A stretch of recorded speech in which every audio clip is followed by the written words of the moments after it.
Alhamdulillah nahmaduhu wa nasta'inuhu wa nastaghfiruh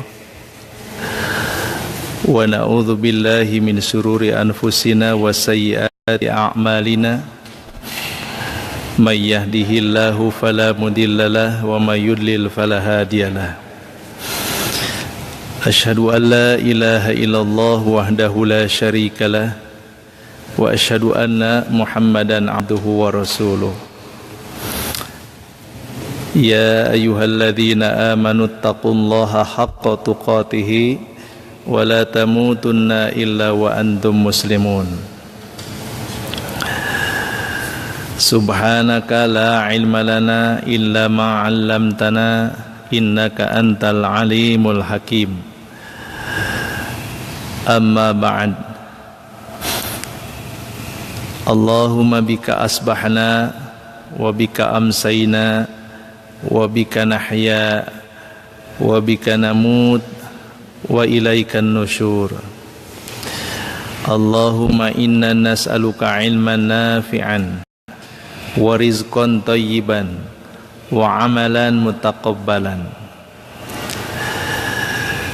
Sadaya puji kagungan Allah Rabbul Izzati, Zat nu maha welas, nu maha asih, tur maha suci. Anjeunna nu geus nyiptakeun ngayugakeun langit-langit jeung bumi, sarta anjeunna anu ngatur, anu nata, anu ngokola langit-langit jeung bumi. Kukituna mungka anjeunna urang nyembah ibadah jeung babakti, sabab ka anjeunna urang bakal mulang jeung mulih ka Gusti. Alhamdulillah kalayan widi takdir kudroh irodah hidayah inayah jeung taufikna dina wanci anu kiwari mangsa nu ayeuna urang sadaya dikersakeun keneh ku Allah Ta'ala tiasa riung mungpulung bongkok ngaronyo pamjong patatap wajah di ieu masjid, di ieu majelis tinangtos dina kaayaan sehat. Mugi sehat urang sadaya, lain lahirna hungkur, leuwih ti eta ku Allah disehatkeun oge batinna, akidahna, ruhanina, atanapi agamana. Ageng harapan pamugi kumpul ngariungna urang sadaya kahiji sing jadi panggugur dosa urang anu parantos kalangkung kalarung, kaduana mugi-mugi sing jadi amal soleh makbul anu mabrur, katiluna sasiereun sabenyeureun mugi-mugi urang sadaya kenging ilman nafi'an, ilmu anu manfaat boh keur di dunia boh di akhirat jaga. Bapak-bapak miwah ibu-ibu hormatin simkuring, alhamdulillah urang ayeuna aya dina dinten kasalapan di bulan Dzulhijjah anu katelah poean atanapi poe Arafah. Aya bedana poe Arafah jeung poe Arafat. Mung jalmi sok nyebatna teh Arafah we. Jadi Arafah jeung Arafat teh aya bedana. Padahal lamun ningal nilik-nilik kamus mah horeng Arafah teh nyaeta ngaran poe kasalapan di bulan Dzulhijjah. Ngaranna teh poe Arafah. Ngangge tak marbutoh. Tapi tempat wukuf mana minate Arafat. Mangga dina Al-Qur'an nyeratna ge sami Arafat. Atuh dina penunjuk jalan di ditu di tempatna Arafat sami. Tah lamun nyebat Arafat teh sing inget kana Yaser Arafat. Nah eta Arafat ngaran tempat, Arafah ngaran poe. Jadi aya jeung teu aya nu wukuf di Arafat saum Arafah mah tong ditinggalkeun.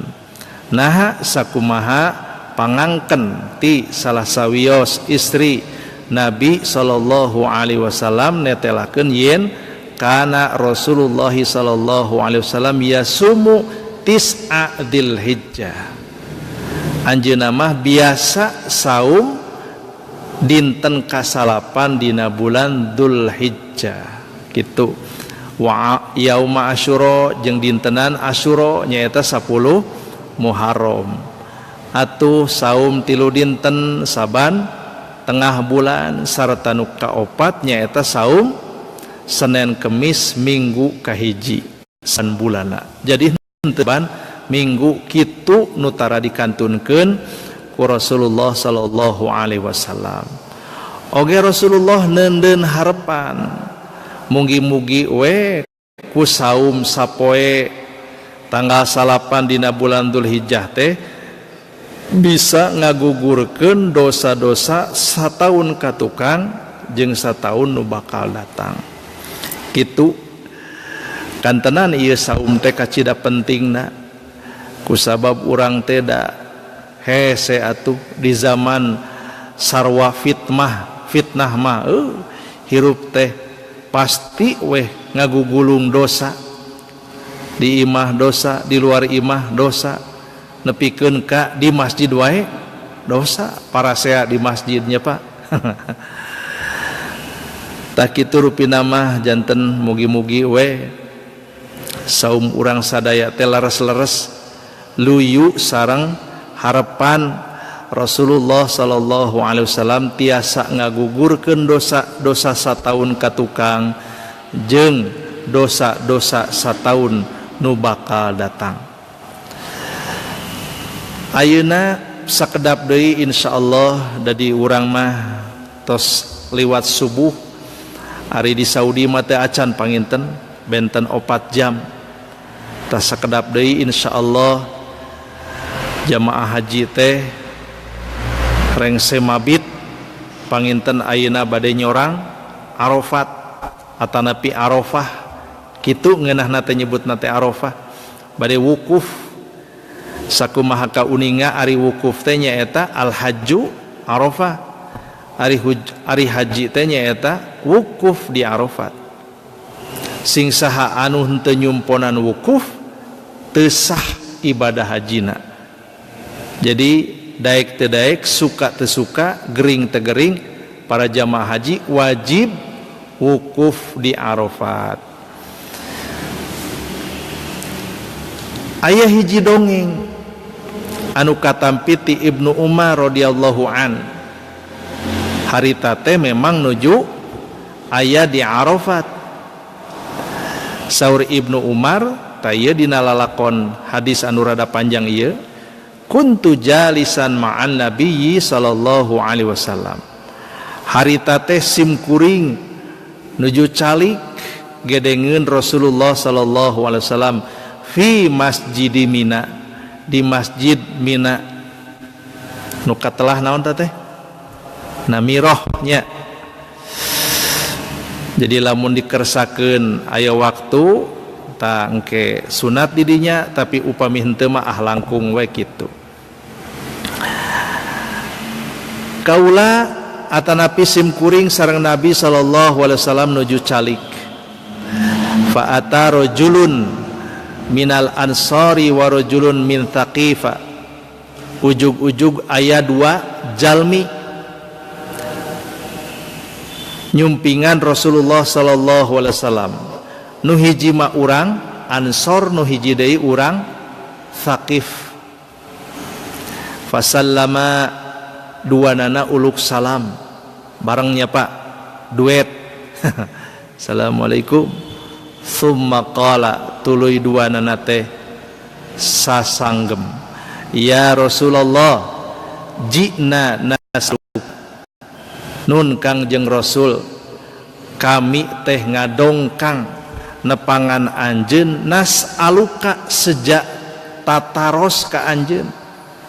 Faqala ku Rasulullah diwalar in syi'tuma lamun maneh daek lamun maneh purun akhbar tukuma kaula bakal ngabejakeun anjeun duaan bima jituma naon pangna aranjeun duaan datang ka kami tasalani anhu rek tatanya maneh duaan rek tatanya kaula ka kaula ngeunaan hiji perkara fa'atu pasti ku kaula bakal ditedunan kartos debu.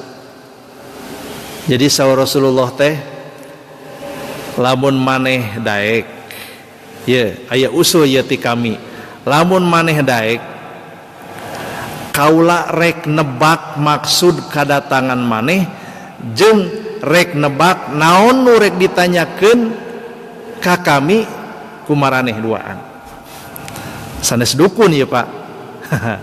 Jadi Rasulullah nebak atanapi neguh maksud kadatangan dua jalmi di mana tanu tadi teh nu hiji urang Ansor nu hiji deui urang Sakif sok cenah milih mana nu kahiji lamun maneh nu milih nu kahiji fa'atu ku kaula bakal ditedunan wa in syi'tuma an umsika tapi lamun maneh boga karep lain nyaeta sangkan kuring cicing sangkan kaula cicing watas alani tuluy maneh nanya ka kaula fa'atu mangga sok pidamel sok ku kaula bakal ditedunan rek milih nu mana naha kaula neguh kadatangan jeung pertanyaan maraneh atanapi maraneh langsung nanya ka kaula terserah eta mah rek milih nu kahiji rek milih nu kadua intina mah sami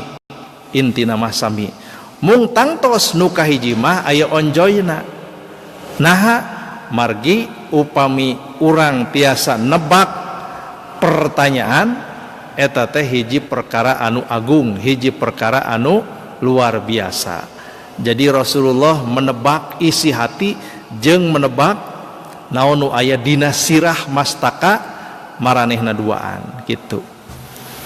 Biasana urang mah apal teh lamun ka tukang nganjuknya datang ka imah masalah ilaing mah rek nganjuk deui geuning apa nyaho gidigna oge pan kitu tah Rasulullah oge panginten gitu nebak aya naon ye faqala tuluy duanana teh nyarita akhbirna ya Rasulullah mangga cenah ayeuna mah lalakonkeun ya Rasulullah cing naon faqala Tsaqif lil Ansor tuluy we urang Sakif teh nyarita ka urang Ansor sal buru tanya lah faqala akhbirni ya Rasulullah mangga gitu.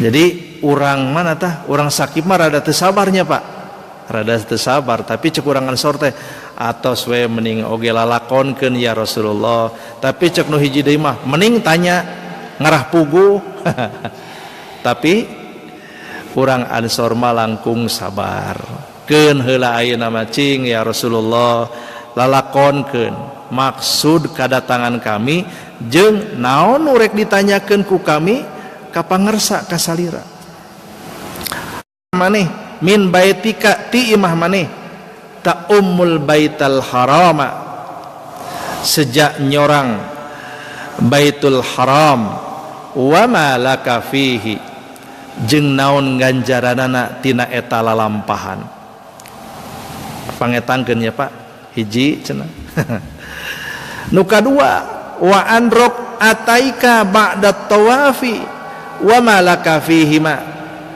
nu kadua mangeunaan 2 rakaat sabada tawaf nyaeta di maqam Ibrahim wa ma laka fihi ma naon ganjaranana tina eta 2 rakaat teh 2 cenah alun umroh berarti ieu mah katilu wa an tawafika bainas safa wal marwah wa ma laka fihi nu katilu mangeunaan sa'i antara safa jeung marwah naon ganjaranana keur anjeun katilu kaopat wa an wukufika asyata Arafah ngeunaan wukuf anjeun pas sore dina poean Arafah. Jadi lamun disebutna Arafah tak marbutoh hartina poe, lamun ngangge alif tah hartina tempat. Jeung naon jeung patali jeung wukuf anjeun pas sore poean Arafah wa malaka fihi jeung naon ganjaranana. Kalima wa an ramyikal jimaro wa malaka fihi patali jeung jumroh maledog jeung naon ganjaranana keur anjeun tina eta lalampahan. Kagenap wa an nahrika wa malaka fihi jeung naon jeung patali jeung pepencitan anjeun nahar atanapi al hadyu upami nuju ngalaksanakeun ibadah haji jeung naon ganjaranana ma'al ifadah nu katujuh nyaeta perkara tawaf ifadah. Jadi upami tos maledog nya Pak ti Mina teras mapah sabaraha kilo teh tebihnya lebih maledog tos maledog teh teras tawaf ifadah sami we 7 cing pang nerangkeun ku anjeun ya Rasulullah teras we ku Rasulullah teh dilalakonkeun maneh mah ka dieu teh moal jauh katebak ku kaula mah rek nanyakeun 7 perkara anu ditataan nembe kahiji ngeunaan inditna ti imah maneh ka Baitul Haram, kadua 2 rakaat sabada tawaf, katilu sa'i Safa Marwa, kaopat wukuf di padang Arafah, kalima maledog di Jamarot, kagenap al hadyu motong mencit, katujuh ifadah. Ta 7 patarosan teh Pak. Faqala teras we diterangkeun deui teras we ngomong tah urang Ansor teh walladzi ba'ataka bil haqq demi Rob anu geus ngutus anjeun kalayan bener kalayan hak la'an hadza jitu as'aluka memang eta ya Rasulullah kitu pisan nu rek ditaroskeun ku abdi ka anjeun teh meuni apa senanya urang mah paling-paling oge lamun tukang anjuk datang ka imah rek nyem duitnya mah jauh cenah maneh mah ka dieu teh rek nyem duit geuning apa kaciri beungeutna oge beda lamun ditagihnya Pak nyumput siga nu harita teh geuningan Abu Qatadah nyumpingan hiji jalmi diketrok teu kaluar teh jelema ngadon nyumput eta teh zaman sahabat. Komo zaman ayeuna zaman ayeuna mah nyumput nage di Bali, nyumput nage di Kolombia geuningan baheula jara rauh nyumputna teh ari baheula mah di kolong kasur nyumput teh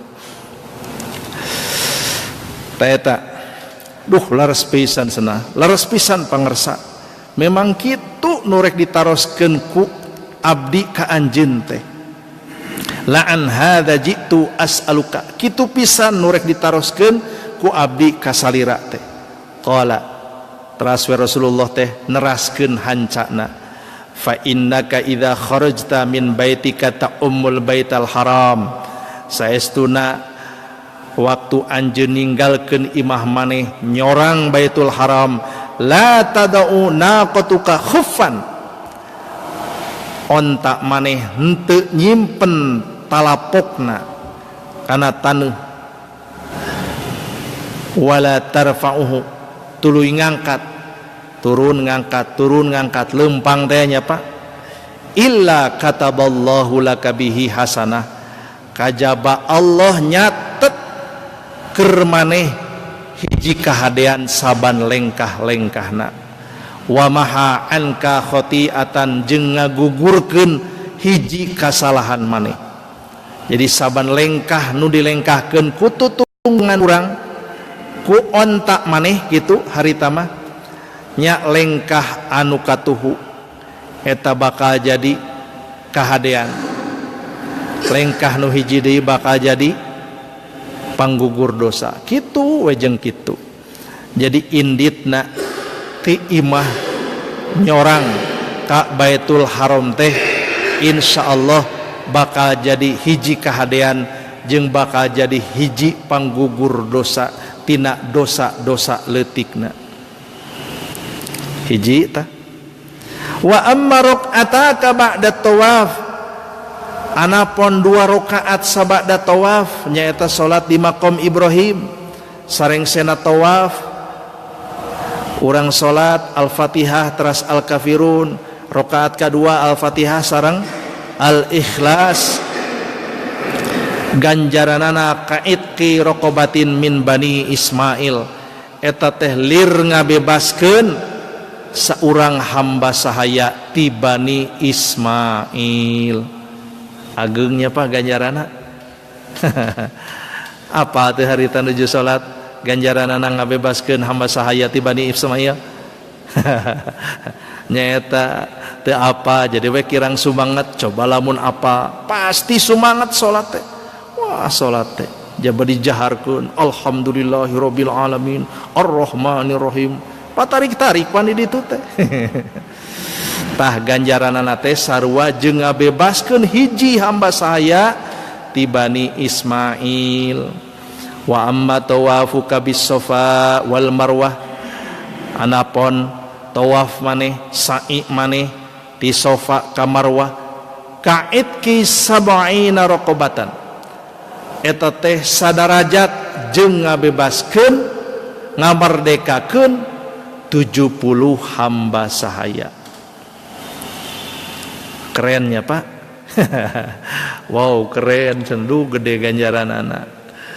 Alhamdulillah nu parantos ngaraosan umroh kantenan ibadah haji mah nya nu tos umroh mah ieu ganjaranana teh ti imah ka Baitul Haram teras tawaf teras salat 2 rakaat sabada tawaf. Wa amma wukufuka asyiyata Arafah, anapun wukuf maneh dina poean Arafah, fa innallaha yahbitu as-sama'id dunya, saestuna Allah teh bakal lungsur ka langit dunia. Terang langit dunia Bu, langit lapisan ka sabaraha? Lapisan kahiji. Langit dunia teh tuh ya, jadi ayeuna teh sekedap deui wukuf jamaah haji. Upami nuju wukuf Allah yahbitu ilas sama'id dunya, Allah bakal lungsur ka langit dunia. Fayubahi bikumul malaikah, Allah teh bakal ngarasa reus, Allah bakal ngabangga-banggakan, Allah bakal membangga-banggakan hamba-hambanya di hadapan malaikat. Allah teh bakal ngarasa reus, Allah muji bebeakan hamba-hana anu nuju wukuf di padang Arafat di payuneun para malaikat. Urang apal teh? Moal apa? Ieu mah masalah kagoiban. Percaya we. Alhamdulillahnya. Ku Allah teh bakal dipuji bebeakan payuneun malaikat. Urang mah hayangna kapuji di dunia wae nya Pak. Coba atuh hayang kapuji teh di akhirat. Tah nuju wukuf ge dipuji ku Allah. Tah ieu cenah hamba-hamba nu saroleh nu balageur teh. Ditataan si fulan si fulana, si anu disebut ke nami-namina mungguh malaikatna. Masya Allah, la quwata illa billah. Yaqulu tos kitu teh Allah dadawuh payuneun saha? Payuneun malaikat. Ibadi, ye hamba-hamba kaula, jauni, maraneh datang madep ka kaula. Labbaik Allahumma labbaik, labbaik la syarika laka labbaik, innal hamda wan ni'mata laka wal mulk la syarika lak. Pan kitu bari ngalengkah teh Labaik tepan hartosna teh ngawaler kuwaleran anu leres-leres langkung ti siap laksanakan kan gitu kulan ka labaik teh jauni maraneh geus datang madep ka kaula syu'than dina kaayaan rambut kusut ayeuna mah teu kusutnya Pak gagah ayeuna mah ngangge mobil ngangge naon baheula mah lempang naik onta matak dekil komo aya badai gurun sahara mah wah atos mulek Pak can usum helm mangkaning paling ge eta we maskerna teh serbaguna teh jadi naon ngaranna teh ala sorban sorban teh pakaian serbaguna tiris dikadiekeun aya badai kadiekeun dina kaayaan rambut kusut min kulli fajjin amikin ti saban-saban nagri ti saban-saban lembur anu jauh di siklukna yarjuna maraneh teh ngarep-ngarep rahmati rahmat kaula ieu dadawuh atanapi dawuhan Allah jauni naon ibadi jauni syu'than min kulli fajjin amikin yarjuna rahmati maraneh ngarep-ngarep rahmat kaula falau kanat dunubukum ka'adadir ramli lamun ditakdirkeun dosa-dosa maraneh teh saloba kesik di gunung au kakotril mator atanapi saloba naon tetes hujan teh Pak lah can kapenak ya bahasa Inggrisna ya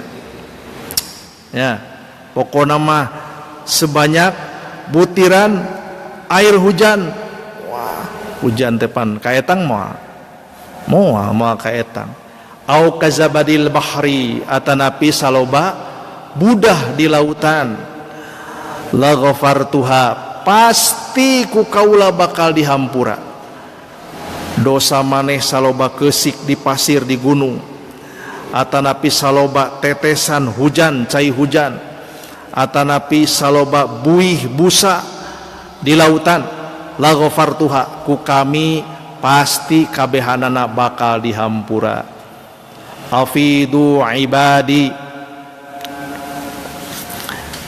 gerarinit ka ditu hamba-hamba kaula maghfurun lakum dina kaayaan maraneh menang pangampura waliman syafa'atum lahu jeung jalma-jalma anu ku maraneh dipenta syafaatna jadi engke teh anu wukuf di Arafah lianti ngaduakeun kasalamatan dirina oge ngaduakeun sepuhna murang kalihna lanceukna adina dulurna barayana sadayana didoakeun nu matak doakeun teh doakeun nya abdi di Arafah kitu sanes doakeun nya abdi di Mekah tapi doakeun di Arafah nuju wukuf doakeun ku urang sadaya nya penta insyaallah lamun dalami pan wukuf teh doa ka Allah ya Allah Allahumma gfirli khotiati wa jahli wa israfi fi amri wa ma anta a'lamu bihi minni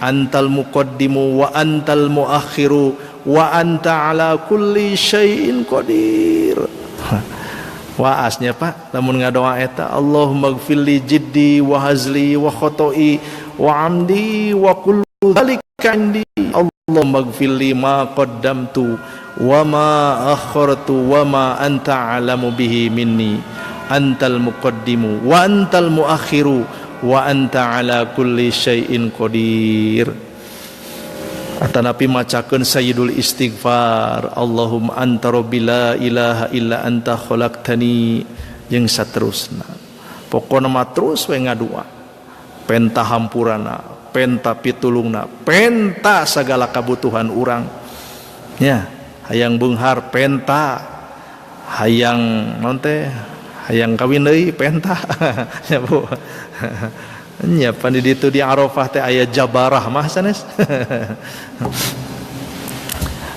Ta eta. Jig ka ditu cenah. Beres. Jadi nalika beres wukuf teh ari nit ka ditu. Baralik deui ka ditu. Dina kaayaan maghfurun lakum waliman syafa'tum lah. Keun bae urang di dieu teu nuju wukuf. Insyaallah lamun didoakeun ku dulur urang, komo ku sepuh urang di ditu, insyaallah urang teh bakal kenging pangampura mungguh Allah Subhanahu wa taala. Afidu ibadi maghfuran lakum waliman syafa'tum lah. Beres tah? Kasabaraha teh? Katilu ka opat.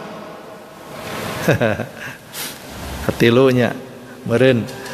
Kaopatna wa amma ramyukal jimar, anapun maledog maneh di jamarot, falaka bikulli hasatin, nya saban-saban lemparan saban-saban nu dibaledogkeun ku maneh, romaitaha saban-saban batu nu dibaledogkeun ku maneh, takfiru kabiratin minal mubiqat, bakal jadi takfir, bakal jadi panggugur kafarat dosa maneh nu galede. Mangkaning maledog teh sabaraha kali Pak? Jadi lamun maledog 7 kali geus 7 dosa. 2 kali 7 14 dosa. Lamun 20 hiji geus 20 hiji dosa. Eta teh anu gedena nu rajana. Jadi rajana dosa nu ngancik dina diri urang teh secara ritual mah bakal leungit ku maledog di jamarot. Matak aya nu ngabongohan geuningan bismillah Allahu akbar. Aya nu ngabongohan 50 meter Pak eta teu kedah kikituan nya biasa we. Tah ieu anggap we eta jamarot teh baledog. Baledog teh tehang ieu. Nya jampena babarinya Pak. Nya gampil jampena nu hese teh inditna ka ditu. Sok emut 2 tahun ka tukang tah mangsa jamaah urang teu tiasa ka jamarot kabujeng gugur di perjalanan aya kana 60 langkung nanya masyaallah insyaallah nuju boga kahayang nyaeta ngagugurkeun dosa-dosa gedena gugur di medan jihad insyaallah syahid. Tak gitu saur Rasulullah ganjaranana keur maneh saban-saban batu nu dibaledogkeun ku maneh ka jamarot eta teh bakal jadi takfiru kabiratin minal mubiqat, bakal jadi kafarat panggugur dosa gede nu kaasup mubiqat. Mubiqat teh nyaeta dosa gede nu ngabinasakeun urang sadaya. Batuna nyanak ti dieu nyiksa teuing. Sah wae mangga teu sawios-wios. Ngan upami engke di razia terus kedah dipikeun ya wayahna. Mulung deui di ditu. Aduh cenah ameh Abdul ya maka ti bale endah batuna atana piti Cipatat mangga eta teu langkung. Keneh-keneh tukang batunya hayang mekal batu ti dieu we. Anu kagenap wa amma nahruka famadkhurun laka inda rabbik. Nahruka hadyu anjeun kurban anjeun insyaallah urang enjing pageto bakal ngalaksanakeun kurban. Famadkhurun laka inda rabbika eta bakal jadi cengcelengan keur anjeun mungguh rob anjeun Allah azza wajal. Ya Pak, cengcelengan urang naon cengcelengan urang teh kurban teh bakal jadi cengcelengan urang. Dina hadis minggu kamari mah tandukna bulu-buluna nya bakal diteundeun ku Allah Subhanahu wa taala sarta bakal didatangkeun dina poean kiamah. Tah tabungan maneh teh tah ieu saldona, mending saldo artos mending saldo tanduk. Ai duit mah teu laku, ari tanduk mah insyaallah bakal jadi saksi keur urang sadaya. wa amma khilaquka ra'saka jeung tahalul maneh nya nyukuran buuk maneh falaka bikulli sya'ratin nya sabana kaayaan pinuh ku dosa leutik, dosa gede, dosa teu karasa, dosa karasa nya Pak. Eta mah tawaf dina kaayaan boga keneh dosa atanapi loba keneh dosa. Komo nu gaduh travel tuluy nipuan jamaah mah wah dosa pisan nya Pak. Ditakdirkeun ngabing-bing teh wah geus we. Ngan lamun maneh ayeuna tawaf sabada nyumponan manasik ibadah haji ya ta eta mah anjeun teh tatufu waladan balaka, anjeun tawaf dina kaayaan anjeun teu boga dosa sama sekali. Hebatnya Bu, hebat. Moal aya pang nikmat-nikmatna keur jamaah haji mah lamun tiasa nyumponan sagala tata titi ibadah haji. Nu mawi parentahna teh atimul hajja wal umrata lillah, sampurnakeun manasik ibadah haji jeung umroh maneh. Naon sababna? Bisa ngagugurkeun dosa. Malah ibadah nu panungtung mah eta teh saolah-olah maneh ibadah ka Allah, nyembah ka Allah dina teu boga dosa sama sekali. Jadi lamun urang ngadoa dina kaayaan teu boga dosa sama sekali kumaha kira-kira Pak? Diijabah moal Bu? Pasti diijabah. Moal teu diijabah ngadoa deui dina hate ngagerenyem bagi mangga nya asal ulah ngaganggu batur. Da batur mah geuningan innal hamda wa ni'mata tuluy we gogorowokan nya Bu. Padahal mah Rasulullah teu nyontohan model kitu. Tapi da ari tos di ditu mah kumaha atuh? Nah bakal digeunggeureukkeun moal anu ngageunggeureukkeun jalmi tarik gogorowokan ge innal hamda moal digogorowokan moal dicarek nah dari weuh Pak jeung nyarekan sagala nyarekan mah engke lamun keur teu tawaf ari keur tawaf mah keun bae lah keun bae dua tak maneh fayaqul tuluy weh sasanggem ikmal pigawe ku maneh fima tastakbil keur nyorang mangsa hareup marane mun ceuk urang mah pek we kahareup mah kumaha maneh faqad ghufira laka mamado sabab dosa-dosa nu geus kaliwat kabehan anu dipigawe dina eta poe ahabbu ilallahi ta'ala kajaba leuwih dipicinta ku Allah Subhanahu wa taala min hadhil ayyam kajaba poe-poe nu ayeuna yakni al asyr nyaeta poe 10 mimiti dina bulan Dzulhijjah. Mangga ayeuna mah urang amal atanapi urang lobakeun amal soleh urang.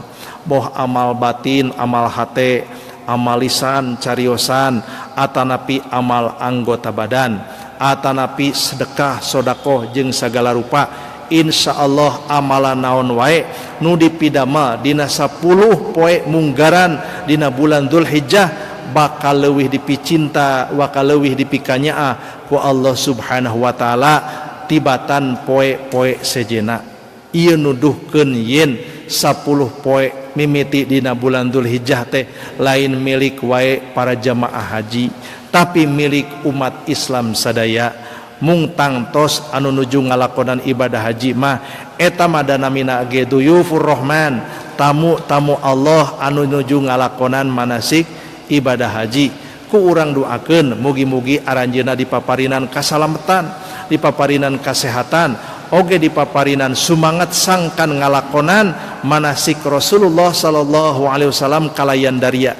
Insyaallah lamun sumangat eta bakal kenging ganjaran sakumaha anu tadi digambarkeun ku Rasulullah sallallahu alaihi wasallam, ganjaran anu kacida mundalna, ganjaran anu kacida luar biasana. Tangtos sadaya kaum muslimin muslimat bakal kabita. Saha anu teu kabita? Kajaba jelema anu teu normal eta mah moal kabita nya Pak. Kungsi eta ge aya jalmi ka abdi teh nyarios kieu Pak Ustad heran saya mah saban-saban ka Mekah cenah tar hayang ceurik, aduh jadi hayang ceurik urang ngadengena padahal manehna teh mang kali-kali ka ditu teh da bubuhan pejabat tapi teu bisa lewe, teu bisa ceurik, padahal ceurik di ditu mah mewek di ditu mah kanikmatan anu luar biasa.